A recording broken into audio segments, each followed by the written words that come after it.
Hello बच्चों, नमस्कार। कैसे हो आप सब? मैं उम्मीद करता हूँ आप सब अच्छे होंगे, शानदार तरीके से अपनी पढ़ाई कर रहे होंगे। तो आज हम नई क्लास लेके आए हैं। हमारा चैप्टर नंबर 3 चल रहा था, दो चरों वाले रैखिक समीकरण युग्म। और इसके जो है हमने प्रश्न नंबर 1 2 कंप्लीट करा के प्रश्न नंबर 3 के भी जो है हमने 2 पार्ट करा दिए थे। तो आज हम उसका यानी क्वेश्चन नंबर 3 का थर्ड पार्ट लेके आए हैं।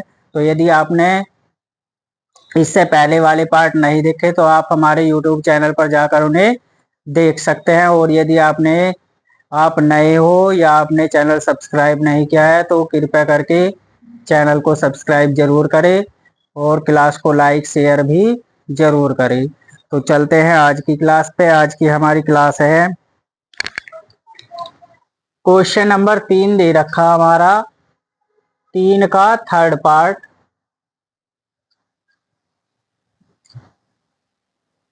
तो बच्चों देखते हैं आज का प्रश्न नंबर 3।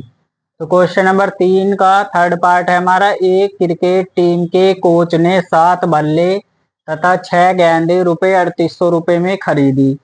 बाद में उसने 3 बल्ले तथा 5 गेंदें रुपए 1750 में खरीदी। तो प्रत्येक बल्ले तथा प्रत्येक गेंद का मूल्य ज्ञात कीजिए। तो हमने ऐसे सवालों में आपको बताया था कि जब हमें कोई स्टेटमेंट के तरीके से सवाल दिया हुआ हो तो हमें उसमें पहले वाली चीज को एक्स मानना है और दूसरे वाली है उसे क्या मानना है, वाई मानना है। ठीक है। तो पहले देखो, एक कोई कोच है, क्रिकेट टीम का कोई कोच है जो क्रिकेट सिखाता है। उसने 7 बल्ले 6 गेंदे जो है 3800 में खरीद दी। और बाद में फिर उसने 3 बल्ले तथा 5 गेंद 1750 में खरीद दी। तो प्रत्येक बल्ले और गेंद का मूल्य ज्ञात करना। तो पहले बल्ले का कह रहा, तो बल्ले का कितना मान लेंगे हम, एक्स मान लेंगे। और गेंद का कितना मान लेंगे, वाई मान लेंगे। ठीक है। तो क्या लिखेंगे, हल देखते हैं इसका। माना प्रत्येक गेंद का मूल्य, प्रत्येक, देखो पहले बल्ला कह रहा तो बल्ले का लिखेंगे। माना प्रत्येक बल्ले का मूल्य एक्स रुपए, बल्ले का मूल्य एक्स रुपए व गेंद का मूल्य वाई रुपए है। व गेंद का मूल्य वाई रुपए है, वाई रुपए है। तब क्या लिखेंगे, प्रश्नानुसार। क्या लिखेंगे, प्रश्नानुसार।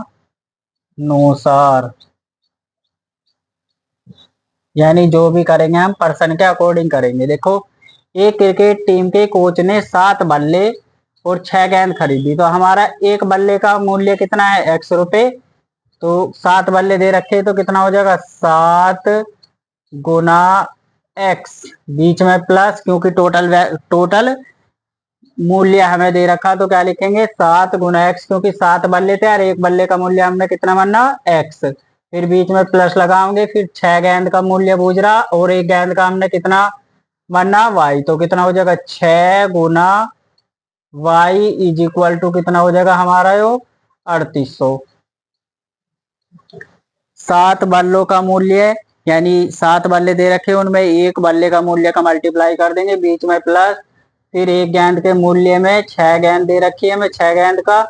तो एक गेंद में क्या कर देंगे, मल्टीप्लाई कर देंगे और बराबर कितने का होगा, 3800 के बराबर। इसे सोल्व करेंगे। देखो ये हो जाएगा हमारा, यहां से लिख लेते हैं। 7 की गुणा एक्स में करेंगे कितना हो जाएगा, 7x प्लस 6 की गुणा वाई में करेंगे कितना हो जाएगा, 6y बराबर ये 3800 ऐसा का ऐसा ही। ठीक है। इस समीकरण को देखो थोड़ा हल कर लेते हैं। यहाँ से x की वैल्यू निकाल लेंगे हम। 7x बराबर 3800, ये देखो प्लस का है, माइनस का 6y हो जाएगा।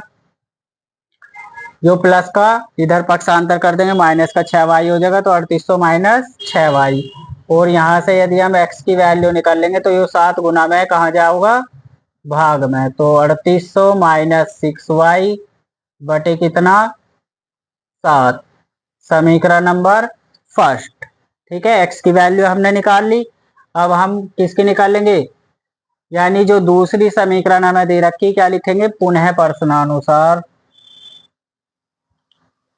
पुनः प्रश्नानुसार। तो दूसरी वाली स्थिति देखो हमारी क्या है, पहले वाली हमारी बन गई यहां तक। दूसरी में कह रहा बाद में उसने 3 बल्ले तथा 5 गेंदे 1750 रुपए में खरीदी। तो एक बल्ले का मूल्य हमारा कितना है, एक्स है।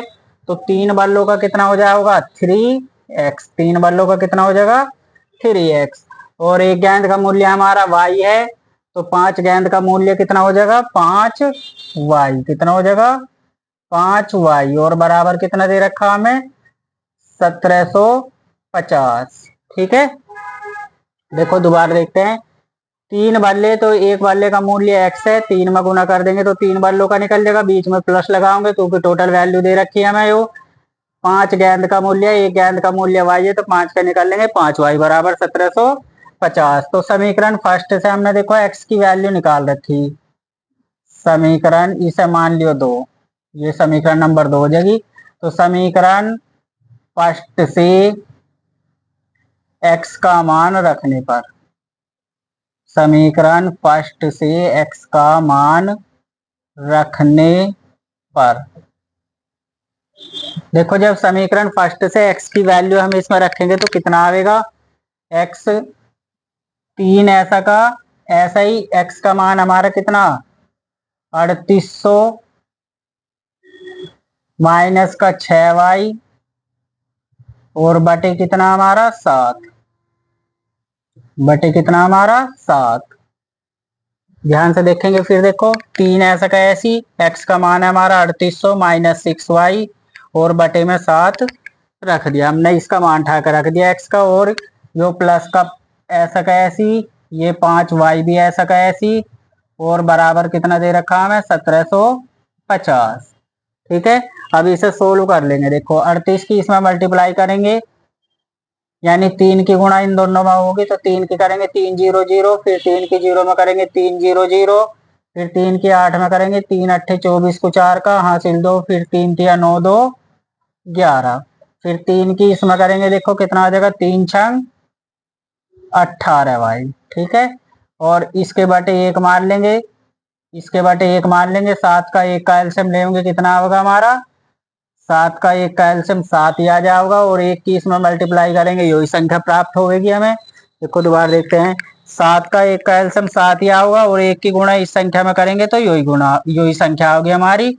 फिर 7 की गुणा इसमें करेंगे, कितना हो जाएगा 7 पंजे 35, कितना हो जाएगा 7 पंजे 35 y, और बराबर कितना 1750।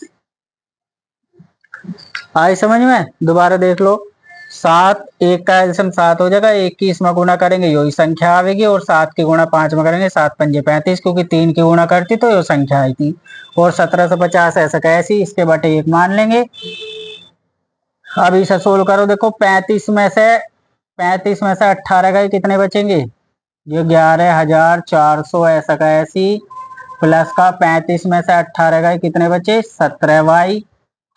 और इस 7 का मल्टीप्लाई किसमें हो जाएगा, देखो क्रॉस मल्टीप्लाई कर रहे हैं हम, तो 7 की गुणा करेंगे 7 0 0, 7 पंजे 35 को 5 का हासिल लगे 3, 7 सत्ते 49, 3 52 को 2 का हासिल लगे 5, 7 एकम 7 5 12, यानी 12,250। अब देखो ये प्लस का इधर कैसे हो जाएगा, पक्षांतर करेंगे जब माइनस का, तो ये 17y ऐसा का ऐसी, जो 12,250, ये प्लस का कैसा हो जाएगा इधर माइनस 11,400, इसे घटा लेंगे। देखो 12,250 को 11,400 में से घटाओगे, 0 का 0, 5 का 5, देखो 2 में से 4 नहीं जाने का, ढाई ले लेंगे, तो 12 में से 4 गए 8, यहाँ 1 0 0, तो पहली 0 का कोई मतलब नहीं होता, तो कितना बचेगा 850। तो कितना आ जाएगा इसका मान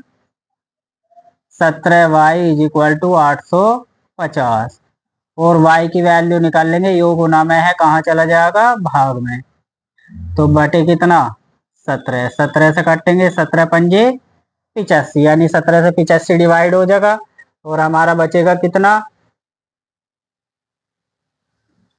देखो y बराबर कितना आ जाएगा हमारा 50। तो y की वैल्यू कितनी आ गई हमारी 50। अब y का मान जो है हम कोई उसी समीकरण में उठा कर रख देंगे। तो समीकरण फर्स्ट में देखो हमने सीधा x का मान निकाल रखा, तो y का रखेंगे तो डायरेक्ट ही मिल जाएगा। तो यदि आपको ये क्लास पसंद आ रही हो तो ज्यादा से ज्यादा लाइक करना, शेयर करना और कमेंट जरूर करना और चैनल को भी सब्सक्राइब जरूर करना। तो देखते हैं फिर आगे का सवाल। y बराबर कितना 50। अब y का मान उठा के कोई उसी इक्वेशन में रख दो। तो y का मान समीकरण y का मान समीकरण देखो फर्स्ट में रख देंगे। फर्स्ट में हमने डायरेक्ट वैल्यू निकाल रखी है ना, तो x बराबर 3800। देखो ये वाला ऐसा का ऐसा ही, -6y भी ऐसा, 6 ऐसा का ऐसा ही। y की वैल्यू हमने निकाल ली थी, सॉरी देखो 6, y की वैल्यू कितनी आई हमारी 5 और बटे कितना हमारा 7 ऐसा का ऐसी। दोबारा देखते हैं देखो 3800 ऐसा का ऐसी -6, y का मान आ गया हमारा 50। तो यहाँ रख देंगे y का मान 50 बटे का 7 ऐसा का ऐसी। तो x का मान कितना आ जाएगा हमारा 3800 -6 पंजे 30, ये कितना हो जाएगा 300 और बटे कितना 7। तो x की वैल्यू निकाल लेंगे। 3800 में से 300 गए कितने बचेंगे, देखो जीरो का जीरो, जीरो में जीरो गई जीरो, 8 में से 3 गए 5 और 3 का 3 बटे कितना 7। 7 से ये कट जाएगा हमारा क्या बार 500 बार, 7 पंजे 35। तो x का मान कितना आ जाएगा हमारा 500। तो यही हो जाएंगे हमारे आंसर, या हम लिख सकते हैं प्रत्येक बल्ले का मूल्य। क्या लिखेंगे, प्रत्येक बल्ले का मूल्य बराबर और प्रत्येक गेंद का मूल्य, प्रत्येक गेंद का मूल्य। तो प्रत्येक बल्ले की संख्या क्या थी हमारी x थी, यानी बल्ला महंगा आया हमारा और गेंद हमारी मंदी आई। गेंद की वैल्यू कितनी आई हमारी 50। तो यही हो जाएगा इस सवाल का आंसर। तो यदि आपको ये क्लास पसंद आई हो तो ज्यादा से ज्यादा लाइक करना, शेयर करना और क्लास को यदि कोई कमी दिखाई दे रही है तो कमेंट भी जरूर करना और चैनल को भी सब्सक्राइब जरूर करना। ठीक है, तो फिर मिलते हैं अगले वाली क्लास में।